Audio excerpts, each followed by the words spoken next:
Helen, you've got tickets.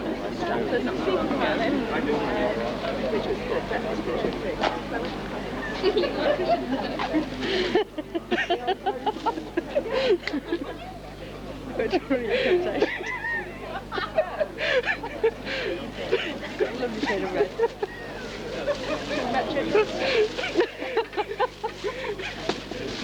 Oh, quick, Maria, you're missing all of this.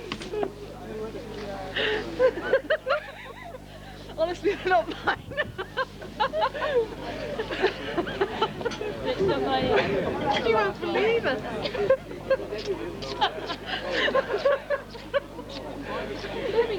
Civil again. Oh, dear.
He was not 3 leagues off when I left him. How many gentlemen have you lost in this action? But few of any sorts and none of name.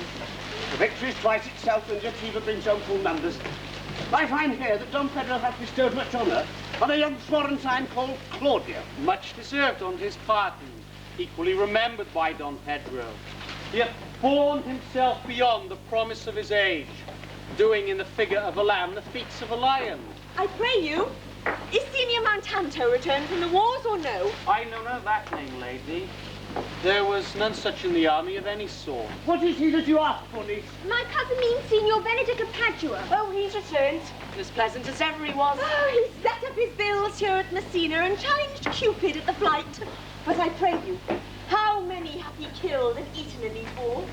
But how many hath he killed? For indeed I have promised to eat all of his killing. Faith, niece, you tax Signor Benedict too much. But he'll be meet with you, I doubt it not. He hath done good service, lady, in these wars. Oh, you have musty victual and he hath aught to eat it. He's a very valiant trencherman. He hath an excellent stomach. And a good soldier too, lady. And a good soldier to a lady, but what is he to a lord? A lord to a lord. A man to a man. Stuffed with all honourable virtues. It is so indeed. He is no less than a stuffed man. But for the stuffing, well, we are all mortal. No, you must not so mistake my niece. There is a kind of merry war betwixt Signor Benedict and her. They never meet, but there's a skirmish of wit between them. Alas, he gets nothing by that. In our last conflict, 4 of his 5 wits went halting off, and I was the whole man governed with 1. So that if he have wit enough to keep himself warm, well, let him bear it for a difference between himself and his horse. I pray you, who is his companion now? He hath every month a new sworn brother. Is it possible? Very easily possible. He wears his faith, but as the fashion of his hat, it ever changes with the next block. I see, lady, the gentleman is not in your books. No, no. An he were, I would burn my study. But I pray you, who is his companion now? Is there no young squarer that will make the voyage with him to the devil? He is most in the company of the right noble Claudio. Oh, Lord. Oh, he will hang upon him like a disease. He's sooner caught than the pestilence, and the taker runs presently mad. God help the noble Claudio. If he have caught the Benedict, it'll cost him £1,000 ere he be cured. I will hold friends with you, lady. Do, good friend. You will never run mad, niece. No, not till a hot January. Don Pedro is approached.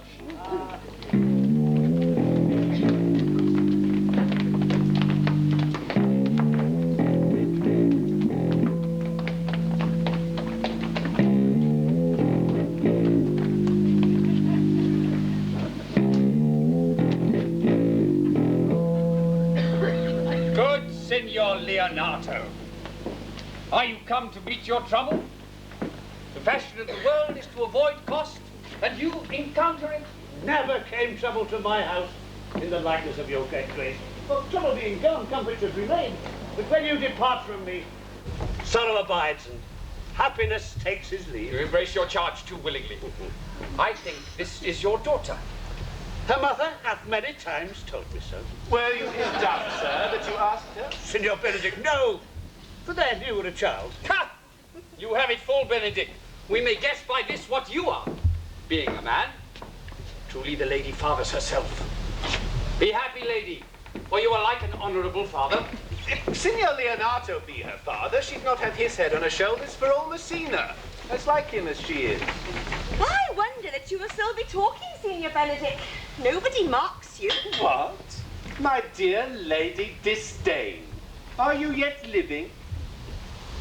Is it possible this dame should die while she hath such meat food to feed it to Signor Benedict? Courtesy itself must convert to disdain if you come in her presence. Well, then it's courtesy a turncoat. For it is certain I am loved of all ladies, only you excepted. And I would I could find it in my heart I had not a hard heart, for truly I love none. A dear happiness to women. They would else have been troubled with a pernicious suitor. I thank God and my cold blood that I'm of your humour for that. I'd rather hear my dog bark at a crow than a man swear he loves me. Will God keep your ladyship in that mind, so some gentleman or other shall scape a predestinate scratched face. Scratching could not make it worse, and 'twas such a face as yours were. Oh, you are a rare parrot, teacher. Bird of my tongue's better than a beast of yours. Oh, would my horse had the speed of your tongue, and so good a continuer. But keep your way. In God's name, I have done. You always end with a jade's trick, I know you of old. That is the sum of all, Leonato. Signor Claudio, Signor Benedict. My dear friend, Leonato hath invited you all. I tell him we shall stay here about a month, and he heartily prays some occasion may detain us longer. I dare swear he is no hypocrite, but prays from his heart. If you swear, my lord, you shall not be forsworn. Let me bid you welcome, my lord. Being reconciled to the prince, your brother, I owe you all duty. I thank you. I'm not of many words, but I thank you. Please, it's your grace. Lead on. We shall go in together, Leonato.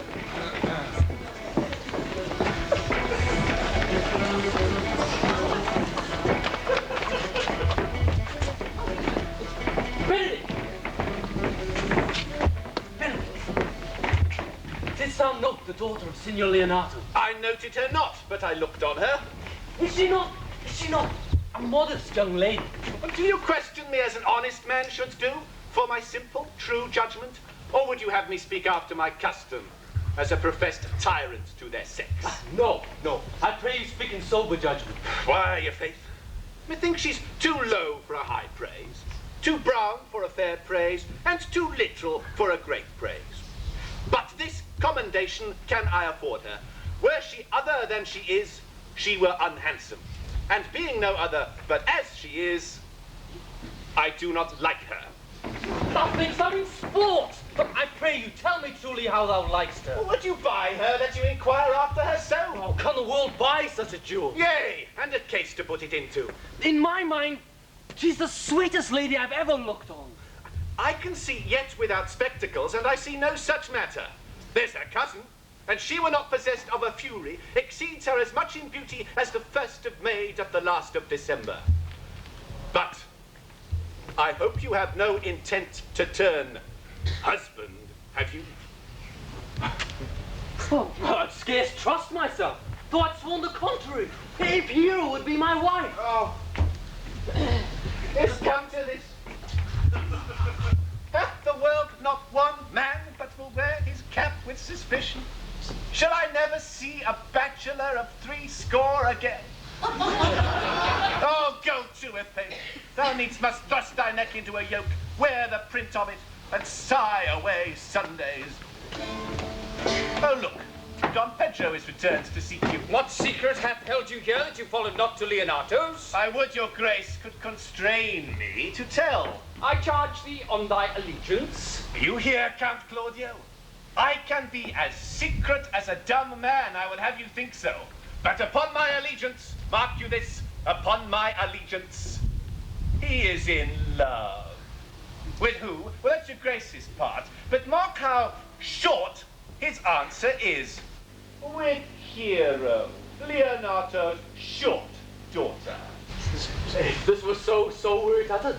Like the old tale, my lord, it is not so, nor 'twas not so, and God forbid it should be so. And if my passion changed but not shortly, God forbid it should be otherwise. Amen, if you love her, for the lady is very well worthy. Well, speak you this to fetch me in, my lord. By my troth, I speak my thoughts. And in faith, my lord, I spoke mine. And by my 2 faiths and troths, my lord, so spoke I. But I love her, I feel. That she is worthy, I know. That I neither know how she should be loved, nor feel how she should be worthy, is the opinion that fire cannot melt out of me. I will die in it at the stake. Thou wast ever an obstinate heretic in the despite of beauty. That a woman conceived me, I thank her. That she brought me up, likewise I give her most humble thanks. But that I will have a retreat winded in my forehead, or hang my bugle in an invisible baldric, when all women shall pardon me. For I shall not do them the wrong to mistrust any. I shall do myself the right to trust none. And the fine is, for the which I may go the finer, I shall live a bachelor. I shall see thee, ere I die, look pale with love.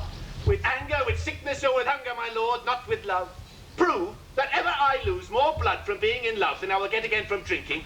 Pick up mine eyes with a ballet maker's pen and hang me up at the door of a brothel house by the sign of blind Cupid. In time the savage bull doth bear the yoke. The savage bull may, but if ever the sensible Benedict bear them, you may pluck off the bull's horns and set them in my forehead.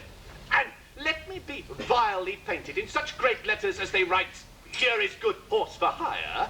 Let them signify under my sign, "Here you may see Benedict, the married man." Well, as time shall try. In the meantime, good Senor Benedict, repair to Leonato's, commend me to him, and tell him I shall not fail him at supper, for indeed he hath made great preparation. I have almost matter enough in me for such an embassage, and so I commit you To the tuition of God. Of my pulse, if I had it. The 6th of July, your loving friend, Benedict. Mock not, mock not. And so I leave you. My liege, your highness may now do me good. My love is thine to teach. Teach it but how, and thou shalt see how apt it is to learn any hard lesson that may do thee good. Hath Leonato any son, my lord? No child but Hero, she's his only heir. Dost thou affect her, Claudio? Oh, my lord, when you went onward on this ended action, I looked upon her with a soldier's eye, that liked, but had a rougher task in hand, than to drive liking to the name of love. But now I'm returned, and that war thoughts have left their places vacant. In their rooms comes thronging soft and delicate desires, all prompting me how fair young Hero is, was saying I liked her ere I went to wars. Thou shalt be like a lover presently, and tire the hero with a book of words. If thou dost love fair Hero, cherish it, and I will break with her and her father, and thou shalt have her. Was not to this end that thou beganst to twist so fine a story? How sweetly you do minister to love, who know love's grief by his complexion, but lest my liking might too sudden seem, I would have salved it with a longer treatise. What need the bridge much broader than the flood? The fairest grant is the necessity. Look what will serve. Respect. 'Tis once thou lovest, and I will fit thee with the remedy. I know we shall have revelling tonight. I will assume thy part in some disguise and tell fair Hero I am Claudio, and in her bosom I'll unclasp my heart and take her hearing prisoner with the force and strong encounter of my amorous tale. Then, after, to her father will I break, and the conclusion is, she shall be thine. In practice, let us put it presently.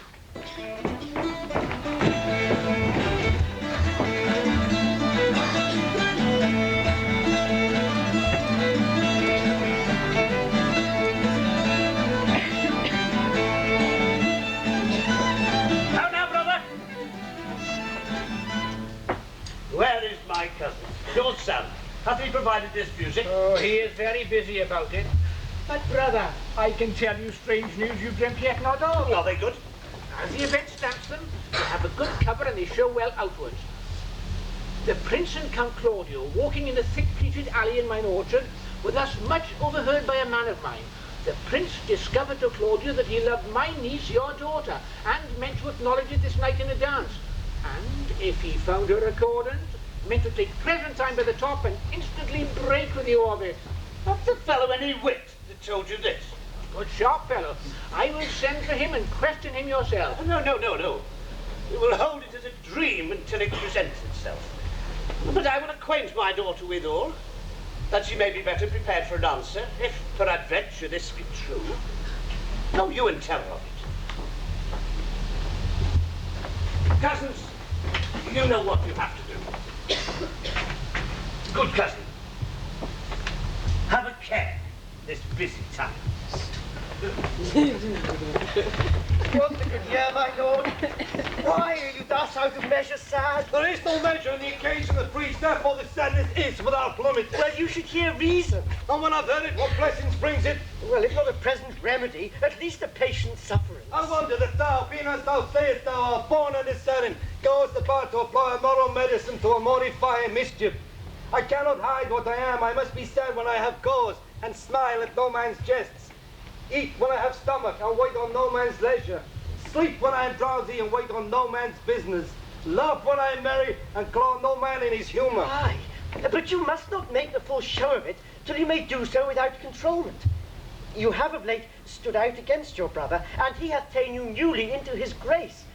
Where it is impossible you may take true root, but by the fair weather that you make yourself. You must frame the season for your own harvest. I had rather be a canker in a hedge than a rose in his grace, and it benefits my blood to be disdained of all than to fashion a carriage to rob love from any. And in this cannot be said that I am a plain dealing villain. I am trusted with a muzzle, enfranchised with a clog. Therefore I have decreed not to sing in my cage, for if I had my mouth I would bite. If I had my liberty I would do my liking. In the meantime, let me be that I am, and seek not to alter me. But can you make no use of your discontent? Oh, I make use of it, for I use it only. But wait, who comes here? What news, Horatio? I came yonder from a great supper. The prince, your brother, is royally entertained by Leonardo. And I can give you intelligence of an intended marriage. Will it serve as a model to build mischief on? For what fool is he that has betrothed himself to unquietness? Marry, it is your brother's right hand. Oh, the most exquisite Claudio. Even he. A proper squire. But who? Which way looks he? Marry on Hero, the daughter and heir of Leonardo. A very forward much chick. Well, how came you about this? Being entertained for a perfumer, as I was smoking a musty room, comes me, the prince, and Claudio, hand in hand in sad conference. I whipped me behind the arras, and there heard it agreed upon that the prince would woo Hero for himself. And having obtained her, give her account Claudio. Come, this may prove food for my displeasure, but that young starter hath all the glory of my overthrow. For if I can cross him any way, I bless myself every way. And you are both sure you will assist me in this? Oh, to the death, my lord. Let us do the great supper. Their joy is the greater that I am subdued. Would the cook were of my mind. Shall we go, see what's to be done? We'll wait upon your lordship.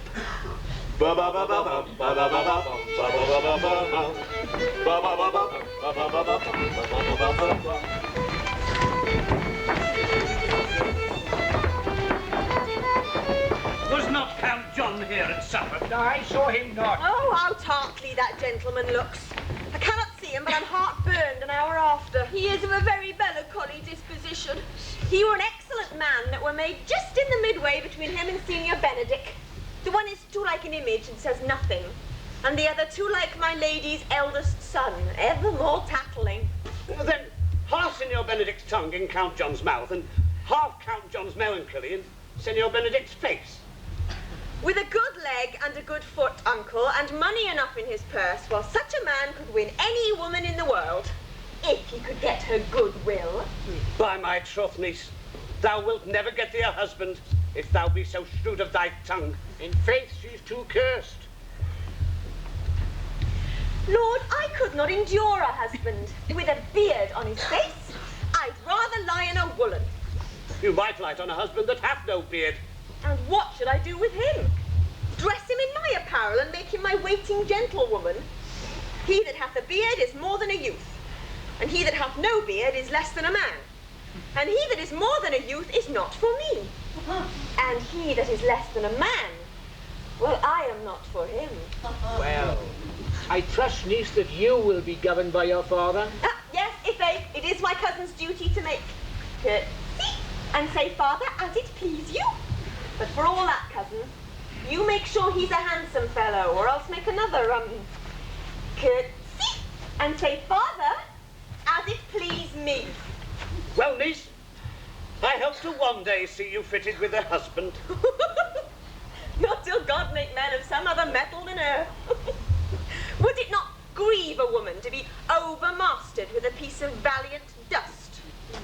To make an account of her life to a clod of wayward marl? No, uncle, I'll none. Adam's sons are my brethren, and truly I hold it a sin to match in my kindred. Daughter, remember what I told you. And if the prince do solicit you in that kind, you know your answer. The fault will be in the music, cousin, if you be not wooed in good time. If the prince be too important, tell him there's measure in everything, and so dance out the answer. For hear me, hero. Wooing, wedding, and repenting is as a Scotch jig, a measure, and a syncopace. The first suit is hot and hasty like a Scotch jig and full as fantastical. The wedding, mannerly modest as a measure, full of state and ancientry. And then comes repentance. And with his bad legs, he falls into the syncopace faster and faster, till he sinks into his grave. Cousin, you apprehend passing shrewdly. I have a good eye, Uncle. I can see a church by daylight. The revellers are entering, brother. Make good room.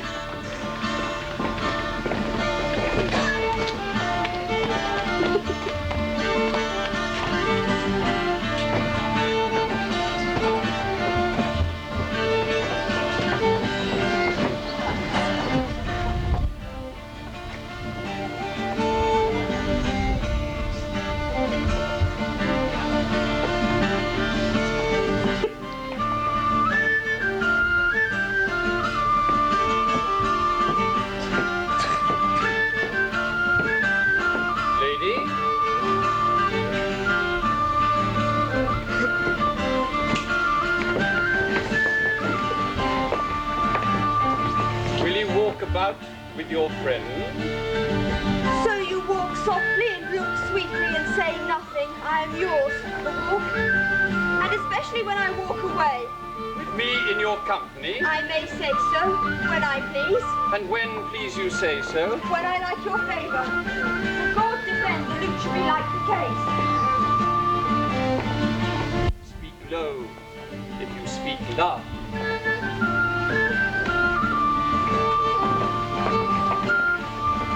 I would like you did like me. So would not I for your own sake, for I have many ill qualities. Oh, which is what? I say my prayers aloud.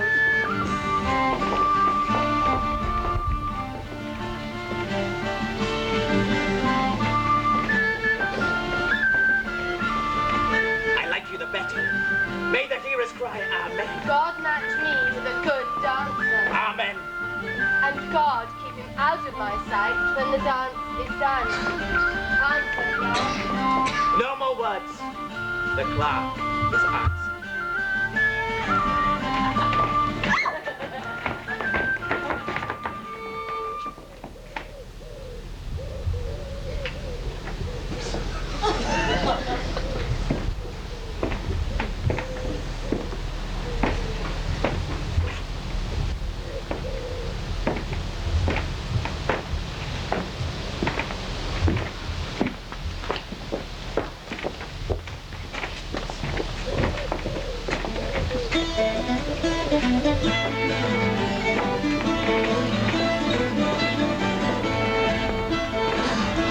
I know you! You are Senior Antonio! At a word, I am not. I know you by the waggling of your head! I do counterfeit him. You could never do him so ill well unless you were the very man. Why? Here's his dry hand, up and down. Rosen, you are he. At a word, I am not. Do you think I do not know you by your excellent wit? Can virtue hide itself? Graces will appear, and there's an end.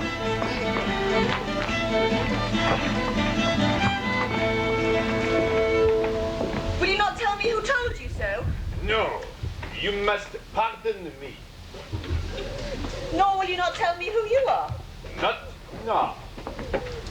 Well, that I was disdainful, and that I had my good wit out of the 100 merry tales, well, this was Signor Benedict that said so. What's he? Oh, I'm sure you know him well enough. Not I. Believe me. Did he never make you laugh? I pray you, what is he? Why, he is the prince's jester. Very dull fool, for he both pleases men and angers them, and then they laugh at him and beat him. I'm sure he's in the fleet. I would he boarded me. When I know the gentleman, I'll tell him what you say. Do. He'll but break a comparison or two on me, which peradventure not marked or not laughed at strikes him into melancholy. We must follow the leaders? In every good thing. Not They lead to any ill, well, I will leave them at the next turning. Sure, my brother is Amorous on Hero, and has withdrawn with her father to break with it. The ladies follow her. One buys the remains. And that is Claudio. I know him by his bearing.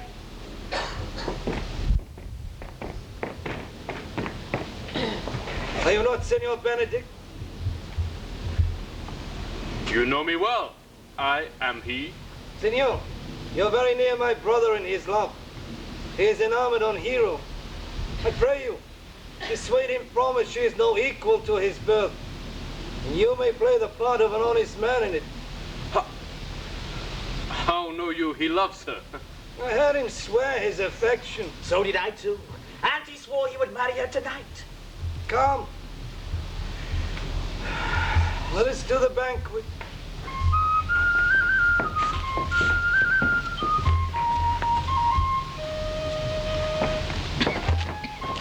Thus answer I in name of Benedict. Hear these ill news with the ears of Claudio.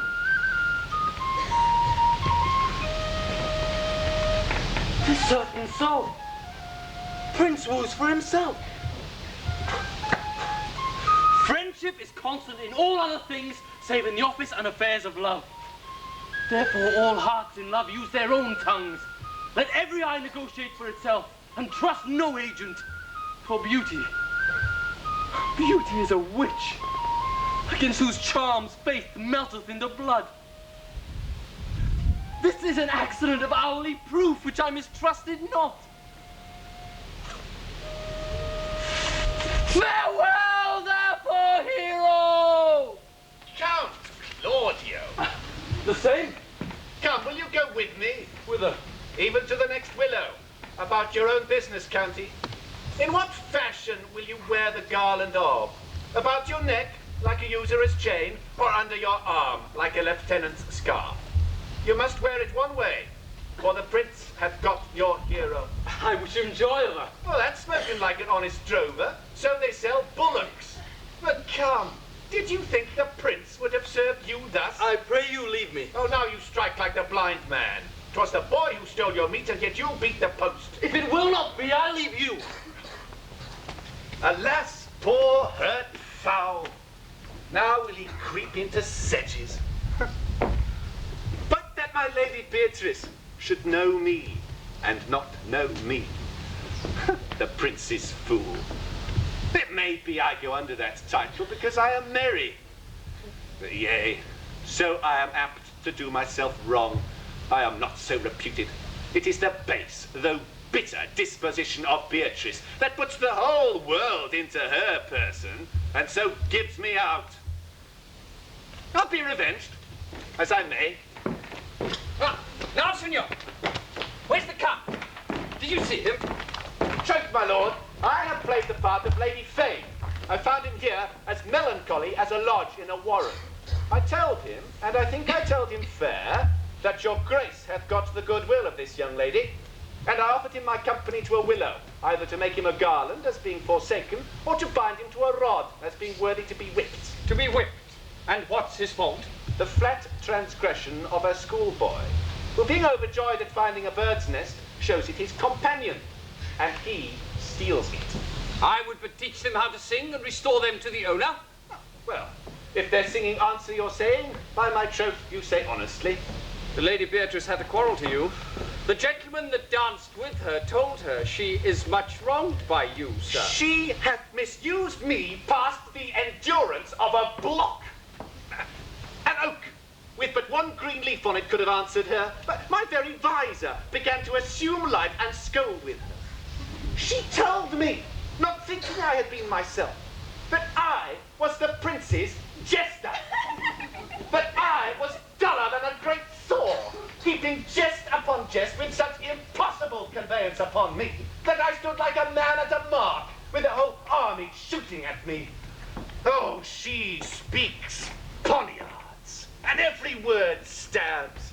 If her breath were as terrible as her terminations, there were no living near her, she would infect to the North Star. Oh, I would not marry her, though she were endowed with all that Adam had left him ere he transgressed. She would have made Hercules have turned spit. Oh, come, talk not of her. I would to God some scholar would conjure her. For certainly, while she is here, a man may live as quiet in hell as in a sanctuary. And people sin upon purpose because they would go thither. And indeed, all horror, distrust, and perturbation follow her. Here she comes. Oh, will your grace command me any service now to the world's end? I will go on the slightest errand now to the Antipodes that you can devise to send me on. I will fetch you a toothpicker from the furthest inch of Asia. Bring you the length of Prester John's foot. Fetch you a hair off the great Cham's beard. Do you any embassage now to the Pygmies, rather than hold 3 words conference with this harpy. Have you no employment for me? None, but to enjoy your good company. Well, here's a dish I love not. I cannot endure my lady tongue. Oh, come, lady, come. You have lost the heart of Signor Benedict. Indeed, my lord, he lent it me a while, and I gave him use for it. A double heart for his single one. Marry, once before he wanted me with false dice. Therefore your grace may well say I have lost it. You have put him down, lady. You have put him down. Well, so I would not he should do me, my lord, as I prove the mother of all fools. I have brought you Count Claudio, whom you sent me to see. Ah! I now come. Wherefore, are you sad? Not sad, my lord. How then? Sick? But neither, my lord. The Count is neither sad nor sick, nor merry nor well, but civil, Count. Civil as an orange, and something of that jealous complexion. Faith, lady, I think your blazon to be true, though I be sworn if he be so, his conceit is false. Here, Claudio. I have wooed in thy name, and fair hero is one. I have broken her father and his blessing obtained. Name the day of the marriage, and God give thee joy. Count, take of me my daughter, and with her my fortune. His grace hath made the match, and all grace say amen to it. Oh. Oh.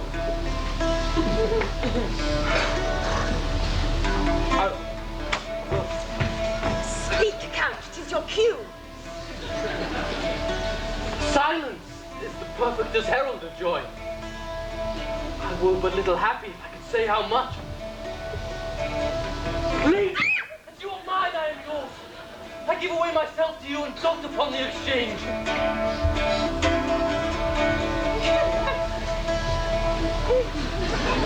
Speak, cousin, or if you cannot, stop his mouth with a kiss and let him not speak neither. Faith, lady, you have a merry heart. Yea, I thank it, poor fool. Keeps on the windy side of care. My cousin tells him in his ear that she is in her heart. And so she doth, cousin. Good Lord for alliance. And thus goes everyone into the world but I, and I am sunburnt. I must sit in a corner and cry hey-ho for a husband. Lady Beatrice, I will get you one. I had rather have one of your father's getting. Has your grace near a brother like you? Your father got excellent husbands if a maid could come by them. Will you have me, lady? No, my lord. Unless I might have another for working days. Your grace is too costly to wear every day. Yet I beseech your grace pardon me, for I was born to speak all mirth and no matter. Your silence most offends me, but to be merry most becomes you. For, out of question, you were born in a merry hour. Oh, no, sure, my lord, my mother cried. But then there was a star danced, and under that was I born. Cousins! Cousins! God give you joy. Niece, will you see to those things I told you of? Oh! I cry you mercy, uncle. By your grace.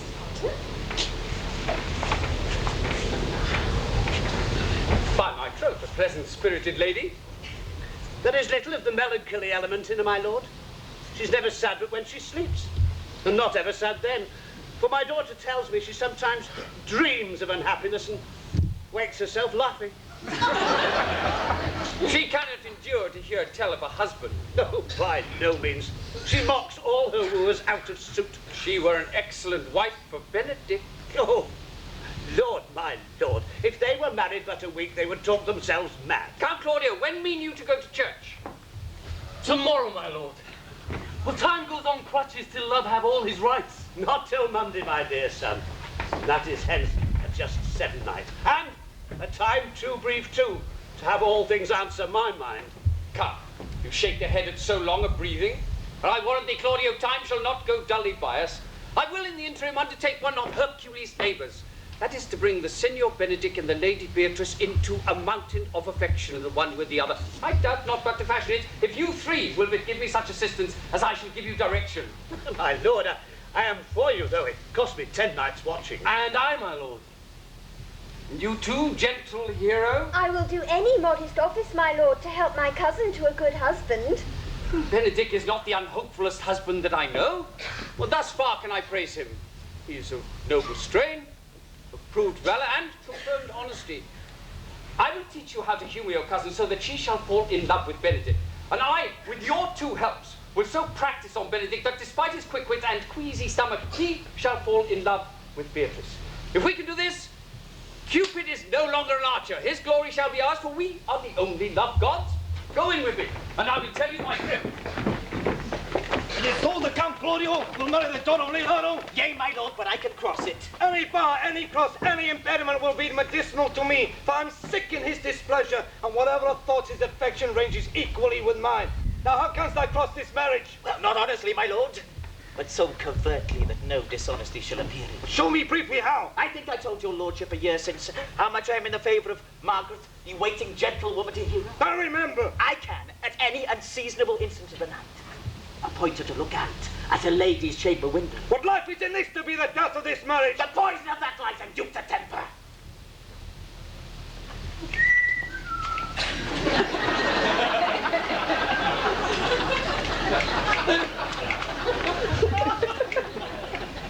Go you to the prince, your brother.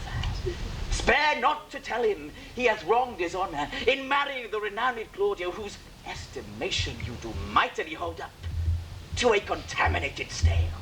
Such a one as hero. What proof shall I make of that? Oh, proof enough to misuse the prince, vex Claudio, and do hero, and to kill Leonardo. Look you for any other issue? Only to despite them I shall endeavour anything. Go then. Find me a meter to do Don Pedro and the Count Claudio alone. Tell them that you know that hero loves them. Intend a kind of zeal both to the prince and Claudio, as in love of your brother's honour, who hath made this match, and his friend's reputation, who is thus like to be cousin with the semblance of a maid, that you have discovered thus. They will scarcely believe this without a trial. Offer them instances that shall bear no less likelihood than to see me at a chamber window and hear me call Margaret hero. And bring them to see this the very night before the intended wedding. And there shall appear such seeming truth of hero's disloyalty that jealousy shall be called assurance and all the preparation overthrow. Grow this to whatever averse issue it can be. I shall go put it in practice. You come in the working in this, and thy fee will be 1,000 ducats. Be you constant in your accusation, and my cunning shall not fail me. I shall go presently learn the day of their marriage. It's amore.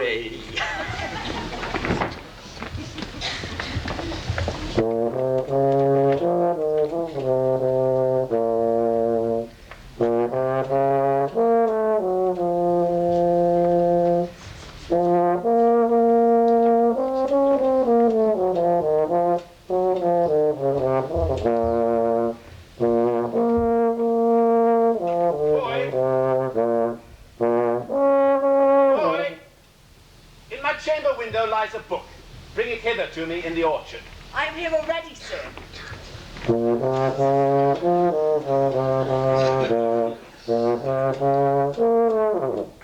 I know that, but I would have thee hence and here again. I do much wonder that one man, seeing how much another man is a fool, when he dedicates his behaviors to love. And after he had laughed at such shallow follies in others, will become the argument of his own scorn by falling in love. And such a man is Claudio. I have known when there was no music with him, but the fife and the drum. And now that he rather hear the tabor and the pipe. I have known when he would walk 10 miles afoot to see a good armor.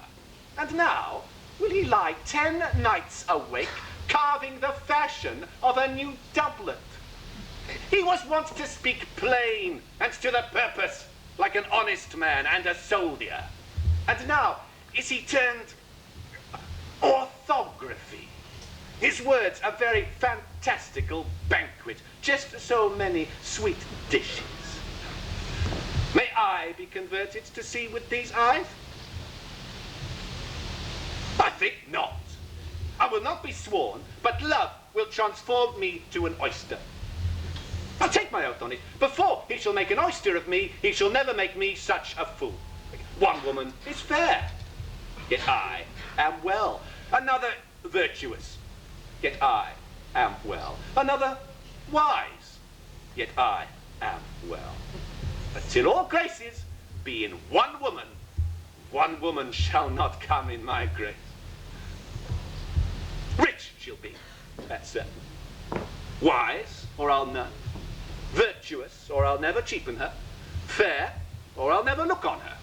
Oh, mild, or come not near me.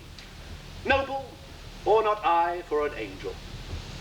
Of good discourse, an excellent musician, and her hair shall be of what colour it please God, the Prince and Monsieur Love. I'll hide me in the arbour. Come, we'll hear that song again. Yea, my good lord. How still the evening is, as hushed on purpose to grace harmony. See where Benedict hath hid himself. Very well, my lord. Come, Balthazar, we'll hear that song again. Good, my lord. Suffer not so ill a voice to slander music any more than once. Nay, pray thee come and let me woo no more. Since you talk of wooing, I will sing, since many a wooer doth commence his suit to her he considers unworthy. Yet he woos, yet he will swear he loves. Nay, pray thee come. Or if thou wilt hold longer argument, do it in notes. Note this before my notes. There's not a note of mine worth the noting. Oh, why, these are very crotchets that he speaks. Notes. Forsooth and nothing. Now divine air, now is his soul ravished. It's not strange that cheap guts should hail souls out of men's bodies. What a horn for my money when all's done.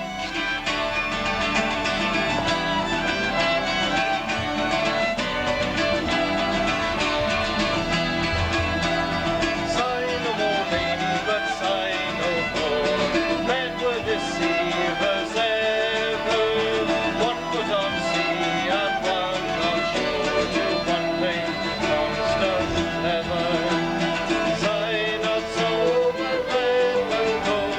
We implied upon it, converting all your sounds of woe into hate. Not here.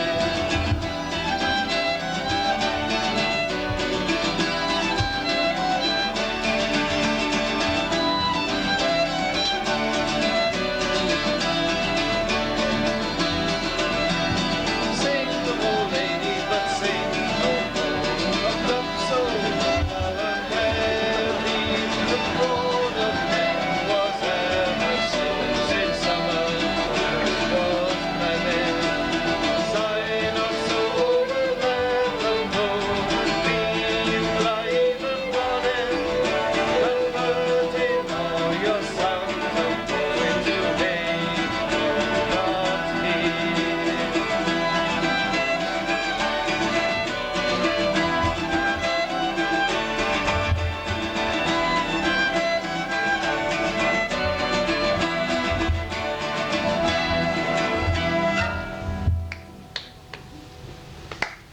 By my troth, a good song.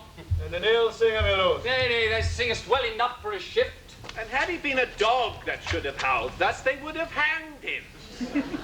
Yea, marry. I pray thee, Balthazar, get us some excellent music, for tomorrow night we would have it at the Lady Hero's chamber window. Best I can, my lord. Do so. Farewell.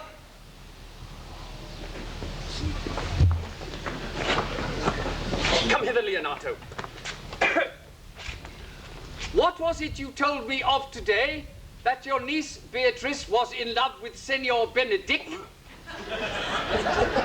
Oh, why? Stalk on, the fowl sits.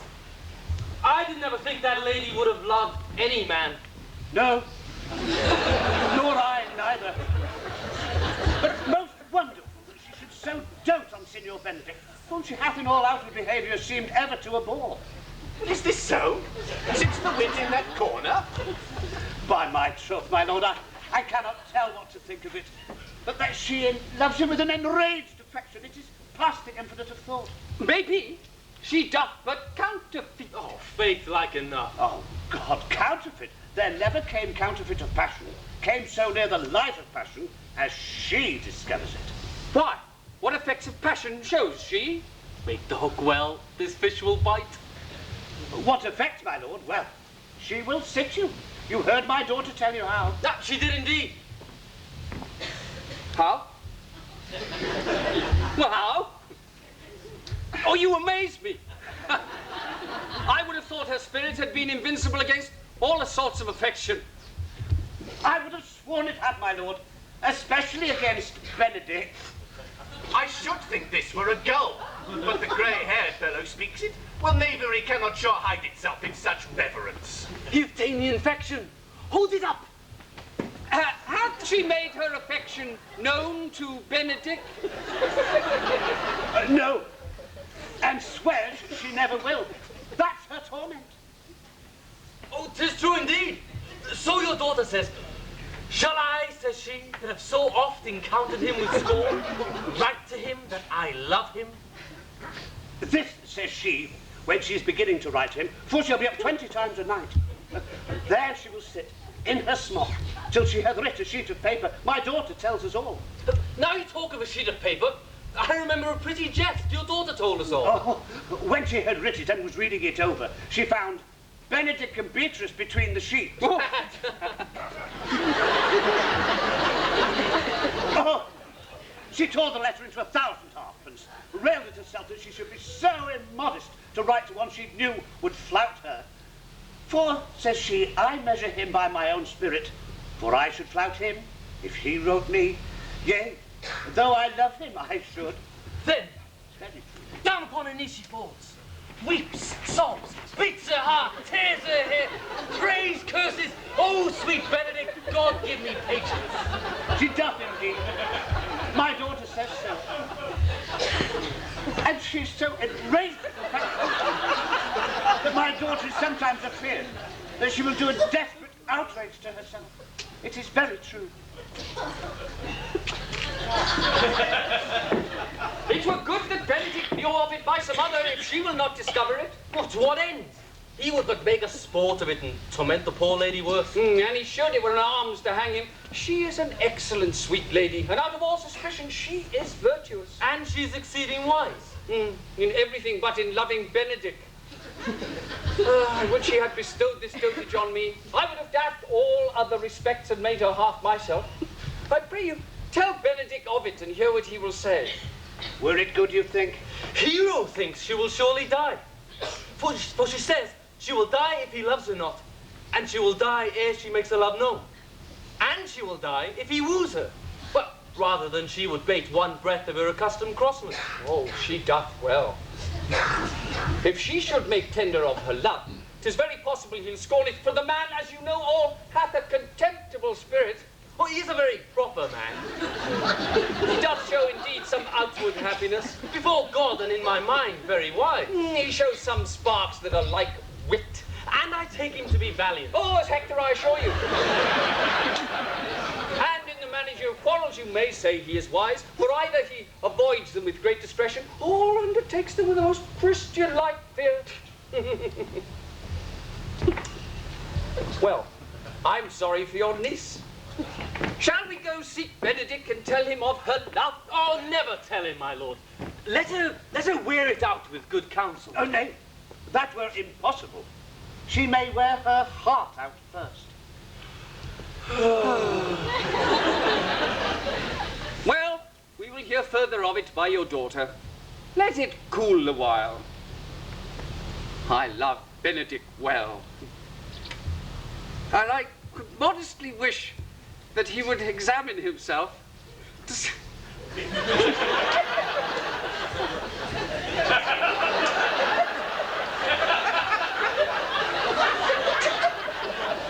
to see how much he is unworthy so good a lady.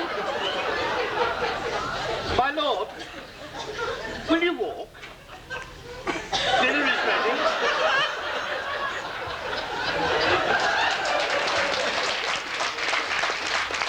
If he do not dote on her upon this, I will never trust my expectation.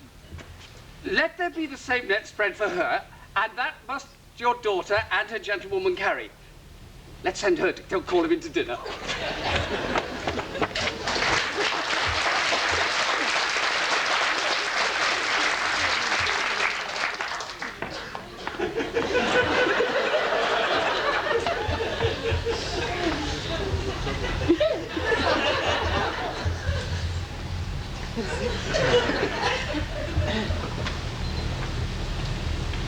This can be no trick. The conference was sadly born. They have the truth of this from Hero. They seem to pity the lady. It seems her affections have their full bent. Love? Me? Why? Oh, I hear how I am censored. It must be requited. They say I will bear myself proudly if I perceive the love come from her. But they say, too, that she will rather die than give any sign of affection. I must not seem proud. I never did think to marry. They say the lady is fair. Well, 'tis so. I can bear them witness. And virtuous, well, 'tis so, I cannot reprove it. And wise, but for loving me. But by my troth, that is no great argument for her folly, nor no great addition to her wit, for I shall be horribly in love with her. Oh, I shall chance have some odd quirks and remnants of wit broken on me, because I have railed so long against marriage. But doth not the appetite alter? The meat a man loves in his youth, he cannot endure in his age. Shall these quips, these sentences, these paper bullets from the brain, awe a man from the career of his humour? Well, no. The world must be peopled. When I said I would die a bachelor, well, I did not think I should live to be married. Here comes Beatrice. By this day, she's a fair lady. I do espy some marks of love in her.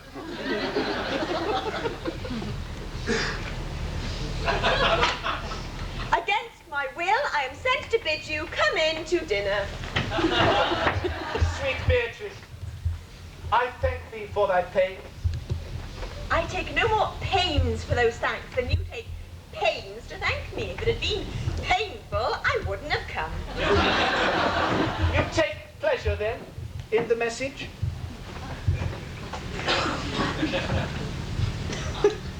Yea, just so much as you may take upon a nice point and choke a door withal. You have no stomach, senor? Fare you well.